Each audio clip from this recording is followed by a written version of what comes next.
You guys are gonna want to see this. Check out my Zayden Ryerson sweatshirt. It says Ryerson and then Shadow Daddy. I love it. I got it off Etsy.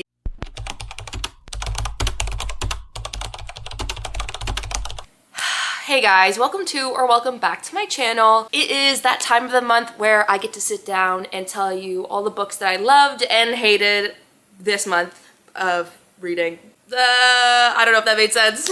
It has been a long month. I started off the month really strong. I had 3 5-star reads this month, which is crazy. That's a lot of 5-star reads. But I definitely hit a slump at the end of the month. The depression is depressioning, and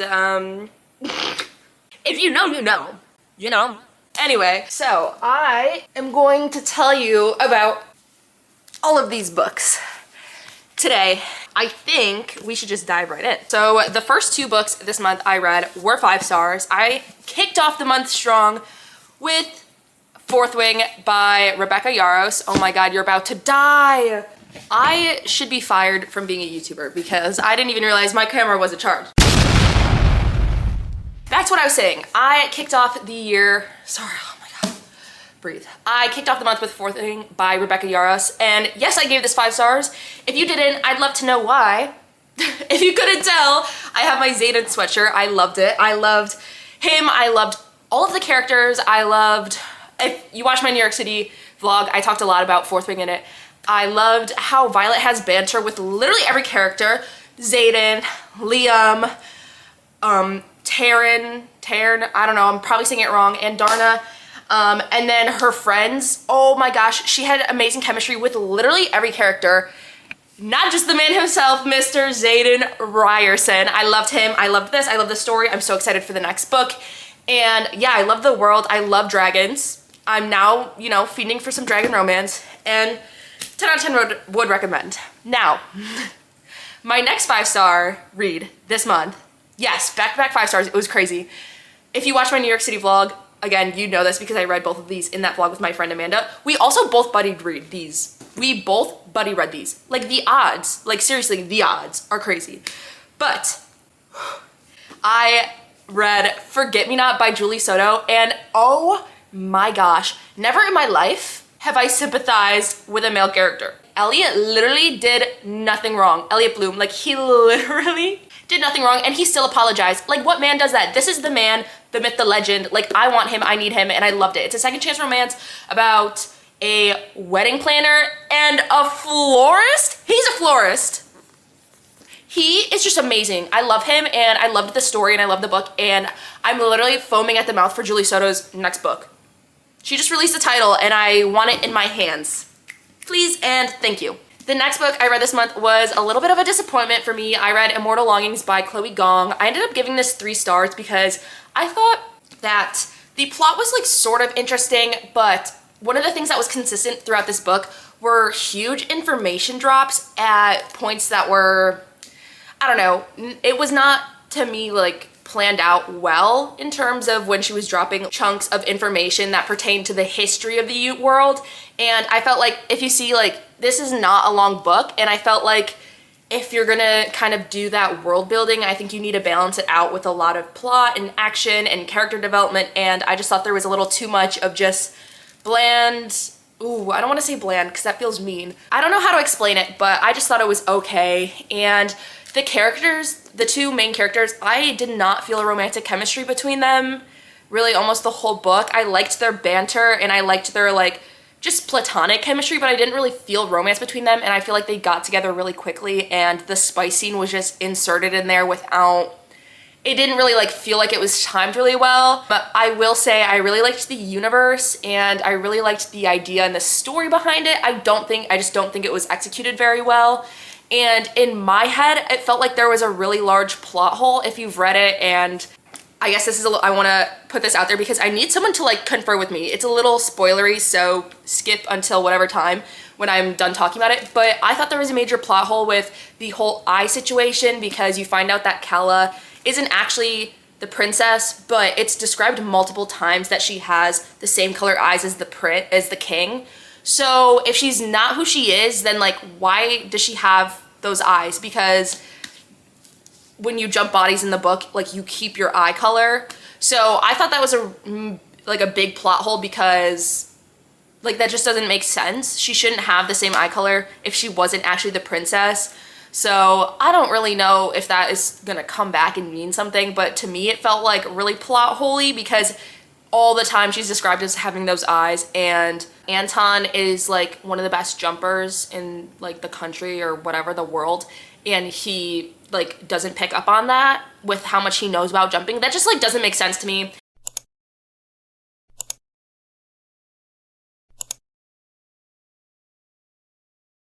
And so yeah, this was a big disappointment. I love this cover and I kind of had this hyped up in my head. I feel like I do that a lot with Chloe Gong's books because I love Chloe Gong as a person. Like I love following her TikTok. But yeah, this definitely I feel like did not live up to my expectations, and yeah, I was really upset about that. I wanted it to exceed my expectations. Next, I think I read Identity by Alexa Mantzuranis. I don't know if I'm saying that right, but this book was unhinged. Unhinged parentheses bad. Like I need to see what my Goodreads review was because this was actually crazy. I think I ended up giving it 2 stars. Oh my god, all it says is completely unhinged and absolutely ridiculous. I think from what I remember about this is that the 2 characters both have like ridiculous plot points and backstories that are just so unnecessary, and I felt like things would happen left and right that were like unhinged and out of nowhere and just did not make sense. And like I don't know if this has it in it because I don't remember, but it's almost like a thrown in amnesia plotline when like you go through all the book and then like the main character gets amnesia, and it's like, why? Where did that come from? I feel like something similar happened in this. Maybe it is amnesia and I'm spoiling this, but I genuinely don't remember what that like whole plot line was that like made me like really confused as to what was going on in this book. But I remember it was that situation where left and right unhinged things would happen and there's just like, you just have to roll with it. And it was like, anyway. I think in my Goodreads it's 2 stars, but I just hate giving books 1 star. The next book I read was One for My Enemy by Olivia Blake. I love Olivia Blake and her fan fiction. I think this is the first time I'm publicly saying word for word what I mean when I say her unpublished work on my YouTube channel. But if you haven't read Clean by Olivia Blake, oh my god, don't look that up. Anyway, I was so excited to read this. I have the Barnes & Noble edition because I just think it's so pretty. Like I gave this 4.5 stars and I'm pretty sure my review says something similar, but then at the end in parentheses it says unhinged good. Oh my god, I'm totally talking about these out of order. So sorry, babes, but it says I loved this, 4.5 stars, unhinged good, in parentheses good. So this is like sort of, this is what, you know what I love about this book? That it's Romeo and Juliet inspired. It's not a retelling. It's inspired by Romeo and Juliet, and so it has similar themes and similar characters, but it's not like you go through the whole book in the end just to have the 2 characters like kill each other or kill themselves because of, like, you know what I mean? Like it doesn't have like, you're not sitting there in the book knowing what's gonna happen at the end because it's not the same plot as Romeo and Juliet, but it's inspired. So basically like there's 2 prominent witch families in, I think it's probably New York City, and there is a big feud, and basically, truthfully, I don't even know the plot because there are so many different kind of plots happening, but it kind of follows, you know, some of them falling in love, and oh, it was just so good and I absolutely loved it. And I love Olivia Blake. I love the way she writes. She has like I just love the structure and writing. Like I love when books are like this, when they are kind of unique in the way that they're structured. Like it's written like a play, and I'm currently reading Masters of Death, and I just love the way that she kind of organizes her books. And I don't know, I love when authors do that because it creates something special, and I just love Olivia Blake's writing and I love her. Okay, this was my next 5-star read this month, and if you know me then you can probably guess. I read Love Theoretically by Ali Hazelwood. I will read everything she writes, I'll love it, and I'll give it 5 stars.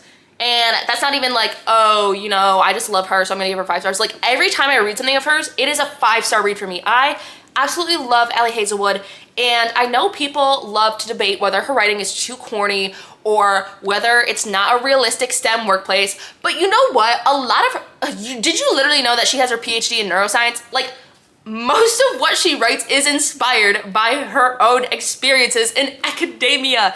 And it just makes me scream because I am a STEM girly currently in academia. And so I just love reading her books because it just makes things fun to like, even though like, is it realistic for me to kiss a PhD professor in the hallway? Not at all. But did I still eat that up? Yes, of course. But this book follows Jack and Elsie, and she has a dating service where she pretends to date someone when their families won't get off their back. And she meets, so her currently, like, her favorite, like, client has an older brother.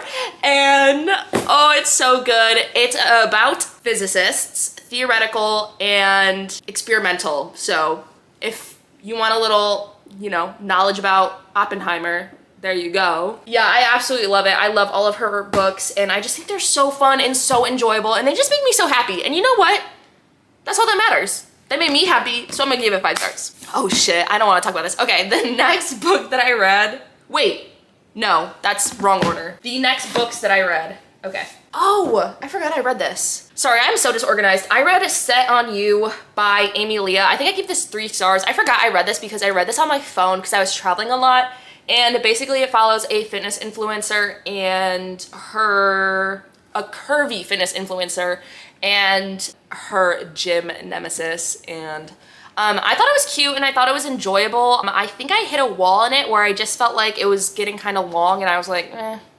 Like for me, like I hate when like couples kind of reach a point and they're so secure in their relationship and then a third act breakup comes in, and it just kind of to me then is like, it makes me feel weird because then it's like, okay, well, maybe you guys should be broken up if you're gonna let this little miscommunication throw a wrench in like a very secure and healthy relationship. You know what I mean? Like when a relationship is like surface level and on the rocks, you know, or just like then a third act breakup is like, you know, it makes so much sense.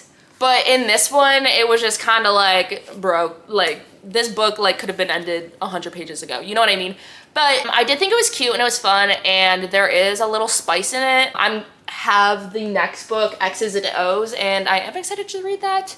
But yeah, I don't know. I just did not feel super into this one. Then, oh my God, guys, I don't know what happened to me. I read these in literally like 3 days. Yes, this is Binding 13 and Keeping 13. And I ate these up. They're 600 pages each, and I think I just gave them 4 stars because I couldn't tell if I loved them because they're amazing or if I loved them because they were fun and interesting and everyone else loves them and I just want to be a part of that, like, you know, love. It's just so fun and I loved the characters. These are intense, not just because they cover dark topics, but they are so long. And this one is an intense slow burn and there's just so much happening, so many characters, and everybody has a sad backstory. Like it's literally unhinged. Like everything is like, there's so much going on in these books, but I really enjoyed them and I really loved them. And I read later in the month, I'll just pull it up now, Saving 6, which is the 3rd book, and I have Redeeming 6. I keep putting it off because it's 750 pages and I'm in a reading slump and the depression is depressioning, so I no longer want to read. You know what I mean? Anyway, so yeah, this one did drive me a little nuts. I was like, okay, the slow burning is slow burning a little too much, especially because this takes place before this. So you know this couple ends up together, and I liked the backstory, but I also was like, I love Joey and Aoife, but I was like, can we pick this up a little bit? You know what I mean? So yeah, Redeeming 6, I am hoping to read this month, month of September, but we'll see. The next book is the book that I don't really want to talk about, and that is Tomorrow and Tomorrow and Tomorrow by Gabrielle Zevin. I literally could not put a rate on this because I was so personally victimized by this book.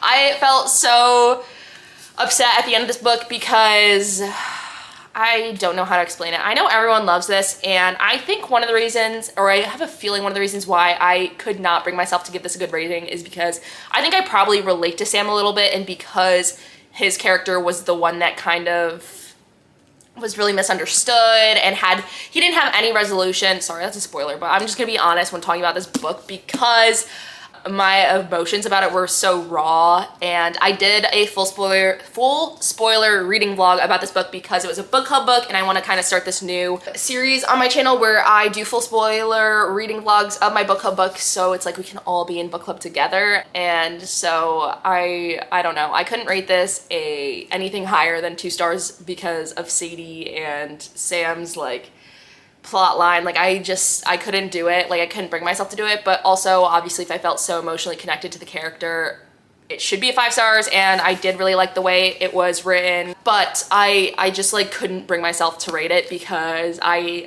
couldn't give it a good rating and I couldn't give it a bad rating. So this will forever probably be unrated on my Goodreads until I pluck up the courage to give it a low rating, probably. I don't know. While I was reading that, I also was reading Nanny for the Neighbors by Lily Gold. Was this my first reverse harem? I can't remember if I have read a reverse harem before, but this was pretty fun. I think I had a good time reading it. This is a reverse harem rom-com, and it follows Beth. It follows Beth, who lives in the same apartment complex as these 3 guys, Cyrus, Jack, and Sebastian, and they have a baby. It's really, I don't know how to explain it, but basically they need her help because they are 3 dudes who don't know how to raise a baby, and so she helps them out, and then, you know, they fall in love. It was really fun, really spicy, and it was just a good read to kind of clear my head.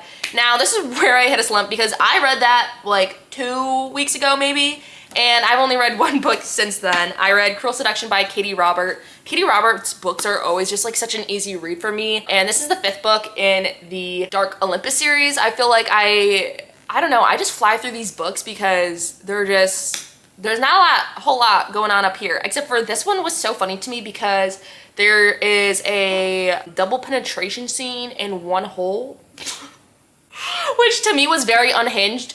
It was unhinged that directly after that scene, the political plot line gets like so serious. And I was like, whoa, hold on.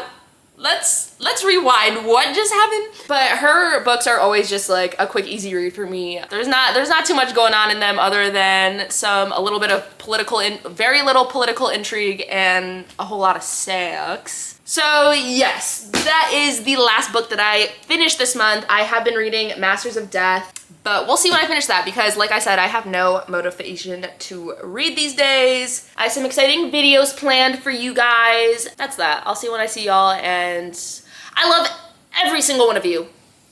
Like, subscribe, whatever. Bye.